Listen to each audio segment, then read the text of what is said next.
പാറശാല ഗ്രാമപഞ്ചായത്ത് കഴിഞ്ഞ മഴ സമയത്തുണ്ടായ റെയിൽവേ ട്രാക്കിൽ ഇടിഞ്ഞു വീണ് പാറശാല പഞ്ചായത്ത് ഓഫീസ് അപകടകരമായ ഒരു നിലയിലായിരുന്നു.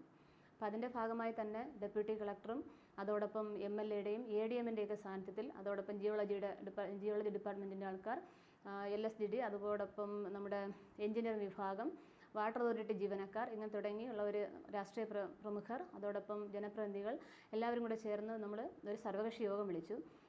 യോഗം വിളിച്ചപ്പോൾ അതിൽ തന്നെ വിശദകരമായി എന്തു വന്നാലും ഈ പാറശാല ഗ്രാമപഞ്ചായത്ത് ഓഫീസോടെ പ്രവർത്തിക്കാൻ കഴിയില്ല, അത് എത്രയും പെട്ടെന്ന് മാറ്റണം, തീരെ അപകടാവസ്ഥയിലാണ് പാറശാല പഞ്ചായത്ത് ഓഫീസും അതോടൊപ്പം തന്നെ തൊട്ടടുത്ത് പ്രവർത്തിക്കുന്ന വാട്ടർ ടാങ്കും. അപ്പോൾ അത് രണ്ടും മാറ്റി സ്ഥാപിക്കണമെന്ന് പറഞ്ഞതിൻ്റെ അടിസ്ഥാനത്തിൽ ഇന്ന് 26-ാം തീയതി 26/11/2021 ഇന്ന് നമ്മൾ പഞ്ചായത്ത് കമ്മിറ്റി കൂടിക്കൊണ്ട് ഈ പഞ്ചായത്ത് ഓഫീസ് ഇവിടെ നിന്ന് മാറ്റി തൊട്ടടുത്തുള്ള നമ്മുടെ തന്നെ പാറശാല ഗ്രാമപഞ്ചായത്തിൽ പ്രവർത്തിക്കുന്ന തന്നെ മണ്ഡപമുണ്ട്, മണ്ഡപത്തിൻ്റെ താഴത്തെ പോർഷൻ പഞ്ചായത്ത് ഓഫീസായി പ്രവർത്തിക്കാൻ വേണ്ടിയിട്ടാണ് തീരുമാനിച്ചിട്ടുള്ളത്.